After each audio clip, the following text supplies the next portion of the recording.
En tant que fils de Yuan Feng, Yuan Shu fut membre d'une des plus prestigieuses et influentes familles de cette époque.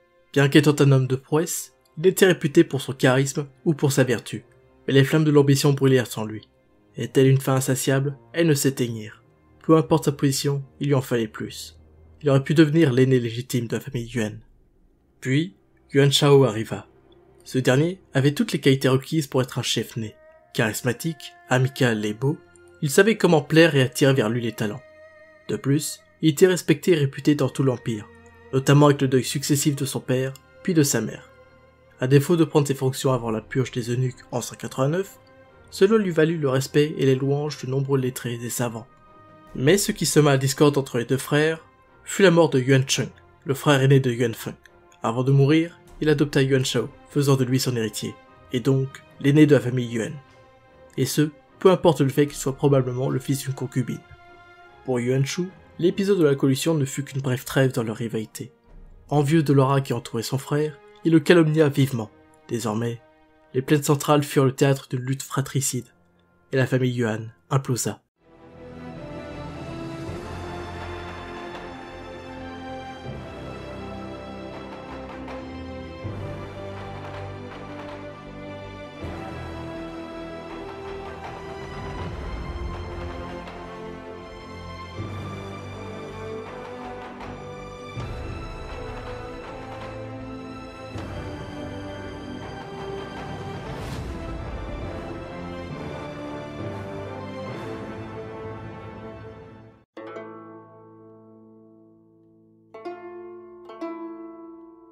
À Chang'an, l'empereur était encore et toujours sous l'emprise de Dongzhou. Il décida d'envoyer Liu He, fils du gouverneur Liu Yu, chercher de l'aide. Et au cours de sa traversée dans les territoires de Yuan Shu, ce dernier le retint en tant qu'invité. Ayant son fils en otage, Yuan Shu proposa au père une alliance. Ne souhaitant risquer la vie de Liu He, Liu Yu accepta l'offre. Bien qu'au départ opposé à cette alliance, et ne souhaitant s'attirer la rancune de Yuan Shu, Gong Xunzan envoya son cousin Gong Xunlue dans le Yuzhou. Et c'est dans cette province que les luttes débutèrent. Alors que Yuan Shu y avait placé Sun Tian en tant qu'inspecteur au cours de la campagne contre Dongzhou, Yuan Shao, lui, y envoya un membre de la famille Zhou. Profitant de l'absence de Sun Tian, alors en prise avec Lu Bu à Luoyang, l'inspecteur de Yuan Shao put faire de la ville de Yangcheng sa base. De retour de sa campagne, Sun Tian fut soutenu par les renforts de Yuan Shu depuis Luoyang, ainsi que par les 1000 cavaliers de Gong Xunlue.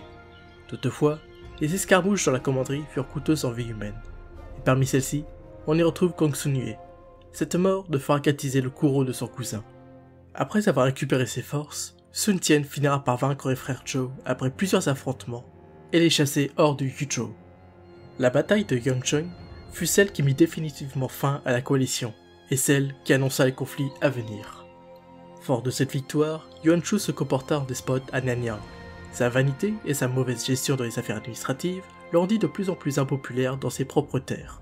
De plus en plus, le peuple se tourna vers son rival du sud, Liu Biao, en qui ils y voyaient l'exact opposé. Un administrateur bienveillant et compétent. Mais l'inspecteur du Qingzhou devint une réelle menace lorsqu'il s'alliera à Yuan Shao. Souhaitant prendre la province du Qing, Yuan Shu envoya son lieutenant dans le sud, prêt à s'en prendre à la capitale provinciale, Xiangyang. Au cours de sa descente, Sun Tian fera face à la résistance du général de Liu Biao, Huangzu, qu'il vaincra sans peine. Rapidement, Xiangyang fut assiégé, coupant de ce fait la retraite de Huangzu, qui souhaitait apporter son soutien à son supérieur. Et malgré les sorties, Liu Biao fut à chaque fois défait par l'assiégeant. N'ayant d'autre choix, Huangzu se réfugia dans les collines de Xian, au sud de la ville. Y voyant une occasion de mettre un terme à cette menace qui nuit ses arrières, Sun Tian y mena sa cavalerie. Mais pris dans une embuscade, il trouva la mort dans un bosquet. Privés de leur chef, les forces de Sun Tian, désormais menées par son neveu, Sun Pen, leva le siège et sonna la retraite. Une fois à Luoyang, il héritera de la fonction de son oncle. Pour les Sun, ce fut le début de la traversée du désert, qui ne s'achèvera qu'avec l'arrivée du petit hégémon.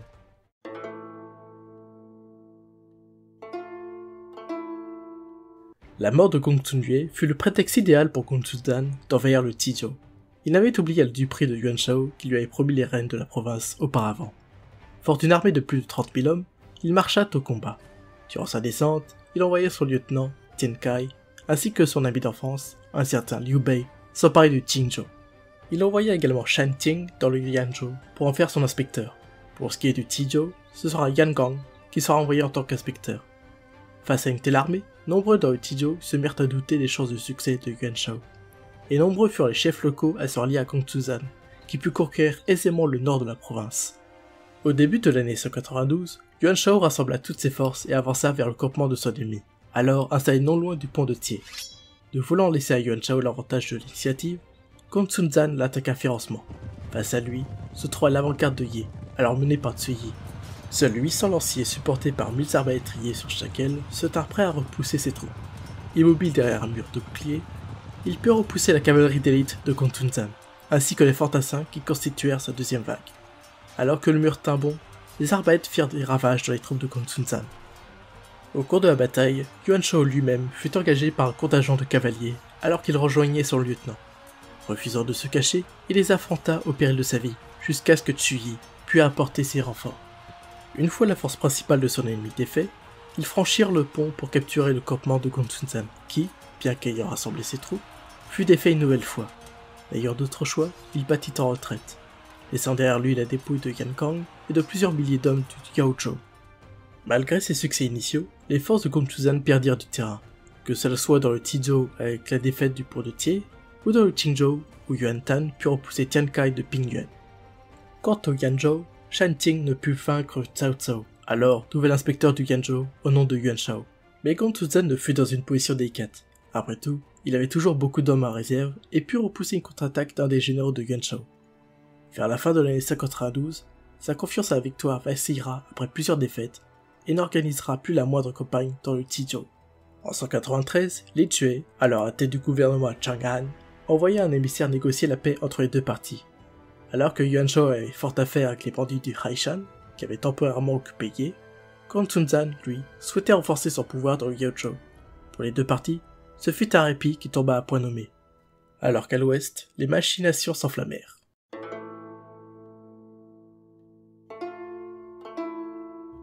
Pour mieux comprendre les événements prochains, il faut revenir en 191. Après sa défaite à la passe de Tagu, Dongzhou s'emplia à Chang'an avant de se nommer grand maître. À partir de là, il se mit à consolider sa position, réussissant également à s'allier avec Ma Teng et Han Sui, alors les plus puissants chefs militaires dans un Liangzhou chaotique. Sa famille, ainsi que ses hommes loyaux, en profitèrent également en étant nommés à de hauts postes. En plus de Chang'an, Dongzhou fit de Mei, plus à l'ouest, sa nouvelle forteresse. Il y fait entreposer suffisamment de vivres pour tenir un siège plusieurs décennies si la nouvelle capitale devait tomber à son tour. C'est également là qu'il y stocka toutes ses richesses.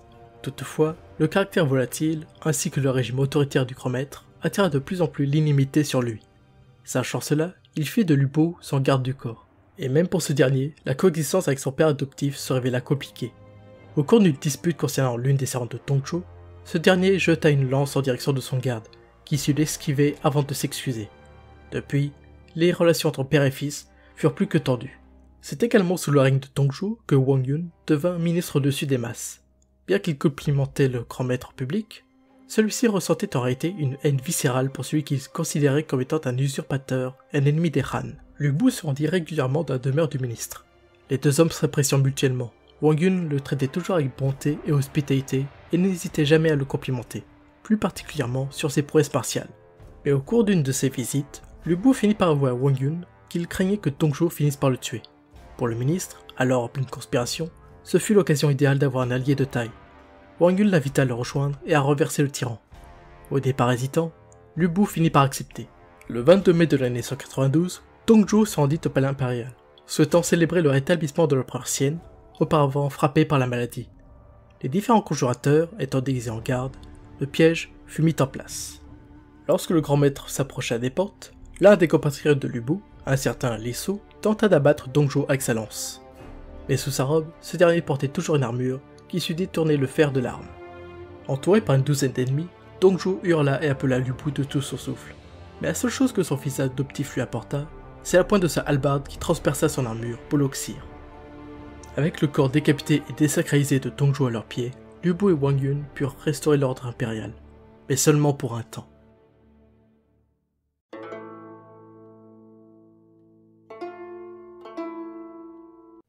Pour avoir tué Dongzhou, Lu Bu fut nommé général et marquis. Il profita également d'un édit qui fait de lui une personne d'un rang similaire aux trois excellences. Mais dans sa lutte pour le rétablissement impérial, Wang Yun se montra vindicatif et fit exécuter quiconque ayant pu profiter de ses liens avec l'ancien tyran. C'est ainsi que parmi ceux-ci se trouva Tsai Yong, grand lettré de son temps, pour avoir versé une larme à la mort de Dongzhou. Et aucune amnistie fut promulguée pour le clan Dong de Mei, qui seront tous oxyres. Mais ces morts, ainsi que l'arrogance croissante du nouvel homme fort de l'Empire, auront des conséquences. Lorsqu'ils apprirent la nouvelle de la mort de Tsai Yong, ainsi que le refus d'amnistie, les anciens généraux de Dongzhou, Jia Su, Li Tue, Liu Fu et Guo Se entrèrent en rébellion sous les injonctions et conseils du premier. Et au mois de juin, ils attaquèrent Chang'an. Après un siège de 8 jours, les défenses de Lu Bu et de Sulong durent faire face à une révolte interne qui ouvrirent les portes aux assiégeants. Submergé par le nombre, Lu Bu préféra fuir avec ses proches, alors que Sulong, lui, préféra la mort. Et malgré sa reddition, c'est ce qui attendra également Wang Yun et ses suivants. Entre juin et juillet, c'est environ 10 000 personnes qui se firent exécuter. Désormais, la cour impériale appartenait à la Cabale. Et c'est ainsi que débuta les pérégrinations de Lu Bu. À la tête d'une petite troupe, Lu Bu s'enfuit vers l'est. Il se rendit auprès de Yuan Shu pour lui proposer son service. Mais la seule chose qu'il attendra sera la méfiance de ce dernier qui refusa son offre. Malgré cela, il se rendit sur la rive nord du fleuve Jaune pour apporter son aide à Yuan Shao, alors en prise avec les bandits du Reishan menés par Zhang Yan. En 193, il participa activement à la campagne contre les troupes bandits ainsi que leurs alliés Xiongnu, alors installés à Changshan. Durant une dizaine de jours, les affrontements furent incessants dans les environs, et l'issue incertaine. Bien que Lu Bu ait pu renforcer ses troupes en recrutant nombre de déserteurs, Yuan Shao finit par faire retirer ses hommes, laissant derrière lui un Zhang Yan qui, malgré des pertes élevées, put garder son influence dans la région. Mais les relations entre Lu Bu et Yuan Shao ne furent guère cordiales, car au cours de la campagne, Lu Bu ne contrôlait ses hommes et les laissait piller et ravager les environs à leur guise. Seuls les hommes sous le commandement de Gao Shun et de Zhang Liao n'en prirent part. À cause de cela, Yuan Shao vit en Lu Bu un homme à peine plus digne qu'un bandit, ce qui le poussa à ordonner un assassinat qu'il camoufla en escorte.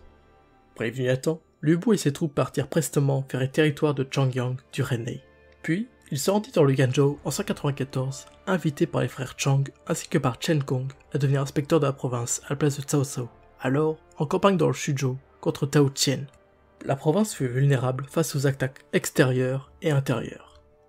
Rapidement, l'ensemble du Ganzhou fut occupé par les forces des conjurés, à l'exception de 3 villes, Quancheng, Fan et Dongha, alors protégées par Xiahou Dun, Sun Yu et Chengyu. C'est ainsi que se poursuivit la division. Mais ce qu'ignorait Lu Bu, c'est qu'avec ceci, un nom s'élèvera du chaos.